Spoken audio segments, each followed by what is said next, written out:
السلام علیکم ورحمۃ اللہ وبرکاتہ۔ بسم اللہ الرحمن الرحیم۔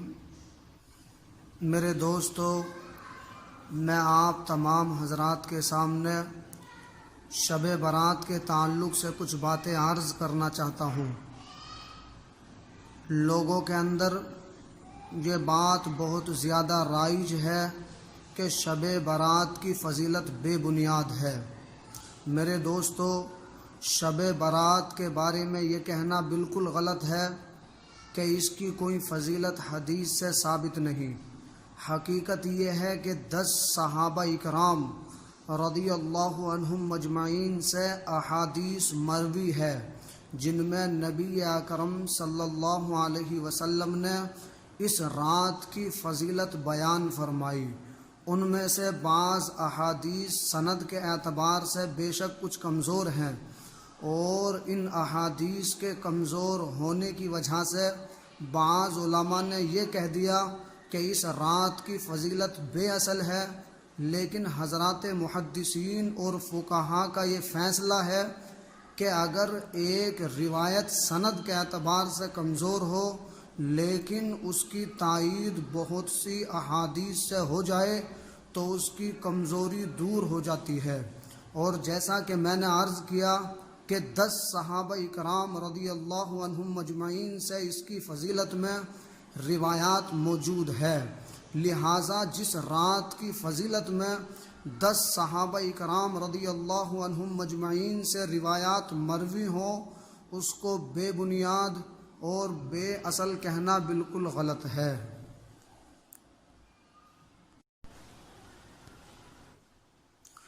امت مسلمہ کے جو خیر القرون ہیں، یعنی صحابہ اکرام رضی اللہ عنہم مجمعین کا دور، تابعین کا دور، تبع تابعین کا دور، اس میں بھی اس رات کی فضیلت سے فائدے اٹھانے کا اہتمام کیا جاتا رہا ہے۔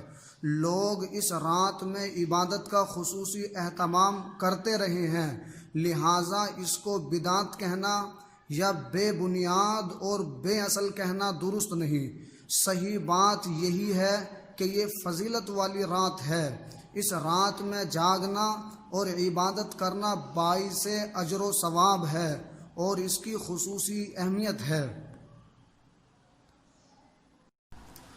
دوسری بات جو میں آپ تمام حضرات کو بتانا چاہتا ہوں کہ میرے دوستو، شب برات میں عبادت کا کوئی خاص طریقہ مقرر نہیں ہے۔ یہ بات درست ہے کہ اس رات میں عبادت کا کوئی خاص طریقہ مقرر نہیں کہ فلاں طریقے سے عبادت کی جائے۔ جیسے بعض لوگوں نے اپنی طرف سے ایک طریقہ گھڑ کر یہ کہہ دیا کہ شب برات میں اس خاص طریقے سے نماز پڑھی جاتی ہے، مثلا پہلی رکعت میں فلاں صورت اتنی مرتبہ پڑھی جائے، دوسری رکعت میں فلاں صورت اتنی مرتبہ پڑھی جائے، وغیرہ وغیرہ۔ اس کا کوئی ثبوت نہیں، یہ بالکل بے بنیاد بات ہے، بلکہ نفلی عبادت جس قدر ہو سکے وہ اس رات میں انجام دی جائے۔ نفل نمازیں پڑھے اور اپنی ان نمازوں کو بھی پڑھے جو ہماری قضا ہو چکی ہے، قرآن کریم کی تلاوت کرے، ذکر کرے، تسبیح پڑھیں، دعائیں کریں، اور یہ ساری عبادتیں اس رات میں کی جا سکتی ہے، لیکن کوئی خاص طریقہ ثابت نہیں ہے۔ تیسری چیز جو میں آپ حضرات کو بتانا چاہتا ہوں وہ یہ ہے کہ 15 شعبان کے روزے کی حقیقت کیا ہے۔ ایک مسئلہ شب برات کے بعد والے دن یعنی 15 شعبان کے روزے کا ہے، اس کو بھی سمجھ لینا چاہیے۔ وہ یہ کہ سارے ذخیرہ حدیث میں اس روزے کے بارے میں صرف ایک روایت میں ہے کہ شب برات کے بعد والے دن روزہ رکھو، لیکن یہ حدیث ضعیف ہے، لہٰذا اس روایت کی وجہ سے خاص اس 15 شعبان کے روزے کو سنت یا مستحب قرار دینا بعض علماء کے نزدیک درست نہیں۔ البتہ پورے شعبان کے مہینے میں روزے رکھنے کی فضیلت ثابت ہے، یعنی 1 شعبان سے 27 شعبان تک روزے رکھنے کی فضیلت ثابت ہے۔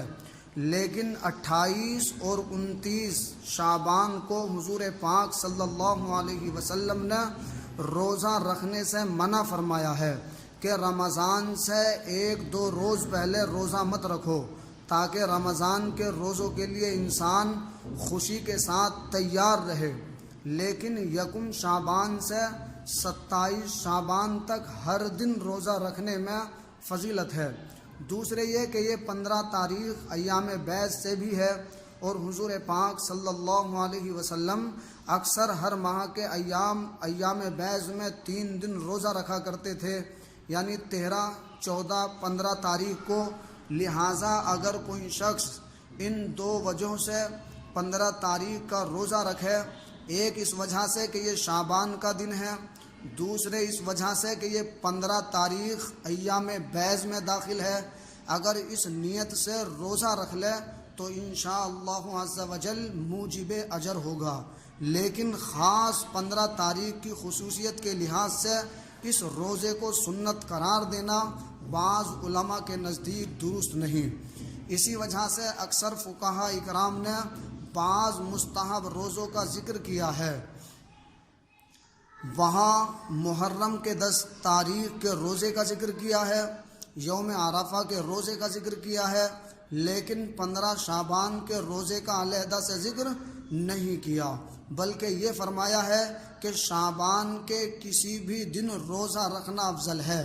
بہرحال اگر اس نقطۂ نظر سے کوئی شخص روزہ رکھ لے تو انشاءاللہ عز و جل اس پر ثواب ہوگا۔ باقی کسی دن کی کوئی خصوصیت نہیں، اور اس روزے کو باقاعدہ سنت قرار دینے سے پرہیز کرنا چاہیے۔ اور میرے دوستو، جو چوتھی چیز میں آپ کو بتانا چاہتا ہوں وہ یہ ہے کہ شب برات میں قبرستان جانا۔ شب برات میں ایک اور عمل ہے جو ایک روایت سے ثابت ہے، وہ یہ ہے کہ حضور پاک صلی اللہ علیہ وسلم جنت البقیع میں تشریف لے گئے۔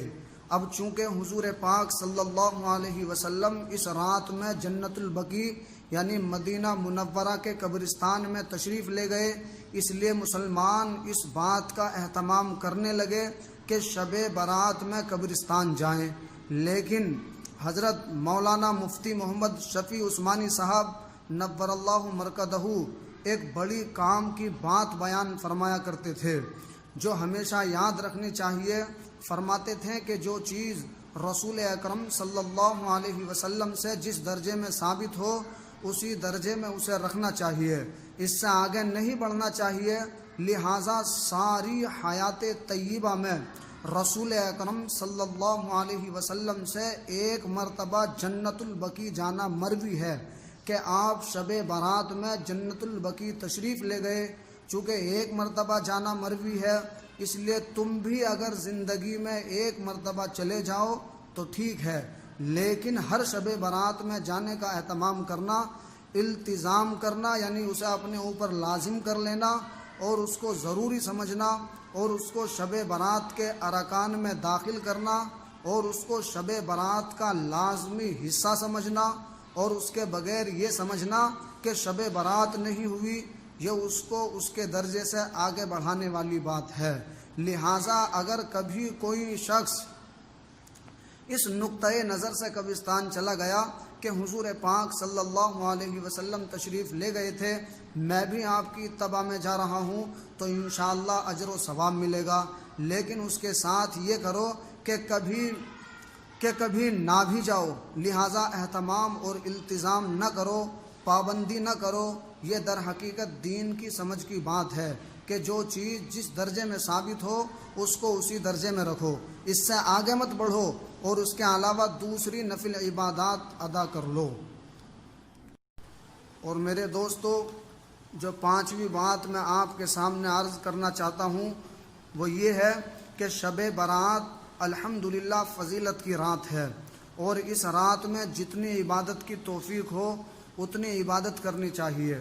باقی جو اور فضولیات اس رات میں حلوہ وغیرہ پکانے کی شروع کر لی گئی ہے ان کو بیان کرنے کی ضرورت نہیں، اس لیے کہ شب برات کا حلوے سے کوئی تعلق نہیں۔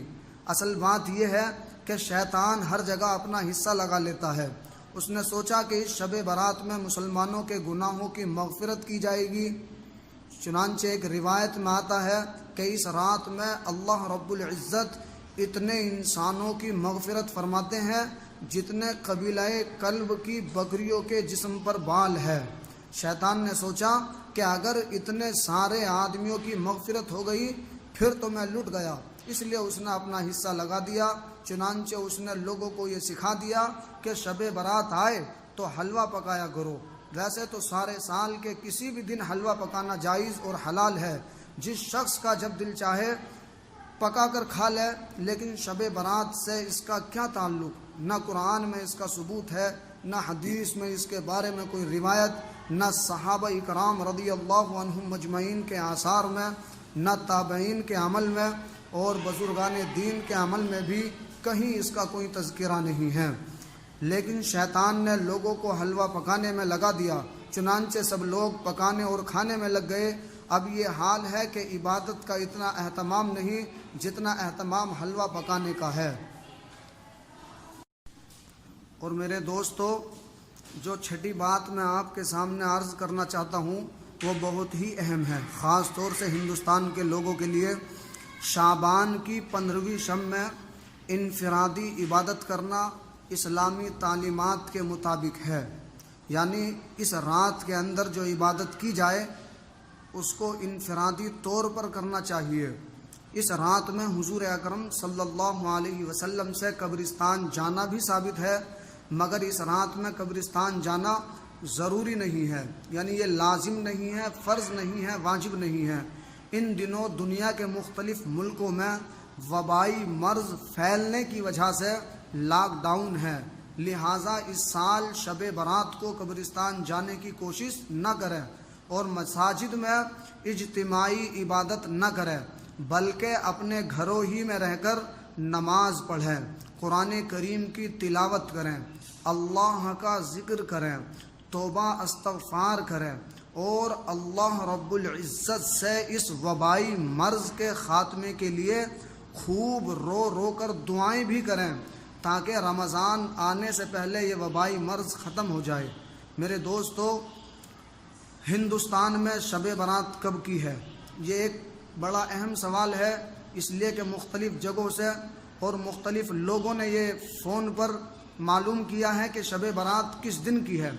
آیا آج کی ہے، بدھ کے دن کی ہے، یا جمعرات کے دن کی ہے؟ میرے دوستو، ہندوستان میں جمعرات کے بعد آنے والی رات، یعنی جس کو شب جمعہ، اس دن شب جمعہ کہتے ہیں، شب برات ہے۔ ہندوستان میں جمعرات کے دن شب برات ہے، اور 25 یا 26 اپریل سے رمضان المبارک کا مہینہ شروع ہو رہا ہے۔ اللہ رب العزت ہمیں رمضان کی برکتوں سے فیض یاب فرمائے۔ وآخر دعوانا ان الحمد للہ رب العالمین۔